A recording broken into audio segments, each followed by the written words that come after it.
Hello बच्चों, आज के इस वीडियो में हम कक्षा 7 का विज्ञान का वार्षिक परीक्षा का पेपर देखेंगे। जो पहला क्वेश्चन है, दिए गए अनुच्छेद को पढ़कर नीचे दिए गए प्रश्नों के उत्तर बताना। यह अनुच्छेद दिया गया है, इसको अच्छे से पढ़ना है, फिर नीचे कुछ प्रश्न दिए गए हैं, उनके उत्तर बताना है। वाष्पोत्सर्जन की क्रिया पौधे के किस भाग में होती है? पत्तियों वाले भाग में होती है। पत्तियों में पाए जाने वाले हरे वर्णक को क्या कहते हैं? क्लोरोफिल कहते हैं। मरुस्थलीय पौधे का कौन सा भाग सूर्य रूप में परिवर्तित हो जाता है? तो पत्तियां होती हैं, वो सूर्य रूप में परिवर्तित हो जाती हैं। मरुस्थलीय पौधे का कौन सा भाग प्रकाश संश्लेषण करता है? तो तना करता है। कौन सा? तना।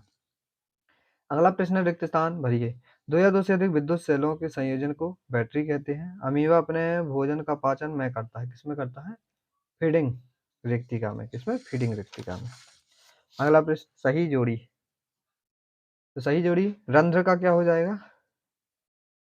रंध्र का हमारा हो जाएगा वाष्पोत्सर्जन, जाइलम का जल का परिवहन, मूल रोम का भोजन का मूल रोम का भोजन का परिवहन, और फ्लोएम जल का अवशोषण करता है। सत्य असत। मंड का पाचन अमाशय में प्रारंभ होता है, सही है। समय का मूल मात्रक सेकंड, सही है। प्रत्येक वस्तु नियत चाल से गति करती है, तो ये भी सही हो जाएगा। एक शब्द में उत्तर दिए गए हैं, तीन एक शब्द में उत्तर हैं, तो इनको बताना है।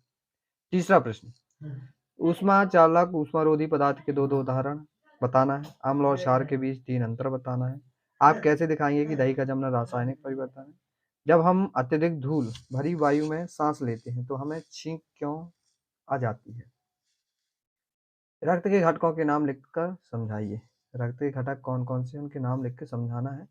किसी पुष्प के चित्र खींचकर उसमें जनन अंगों को नामांकित करना है। नौवां प्रश्न ये है, तो आवर्तकाल निकालना है इसमें। नौवें क्वेश्चन में आ में आवर्तकाल, बा में विद्युत धारा के किन्हीं दो प्रभावों का नाम बताना है। समतल धारा बने प्रतिबिंब के दो अभिलक्षण लिखना है। स्वपरागण परपरागण के बीच तीन अंतर बताना है। दीर्घोत्तरीय प्रश्न देख लेंगे। मानव सृजन तंत्र का नामांकित चित्र, अथवा में मनुष्य के श्वसन तंत्र का नामांकित चित्र बनाना है।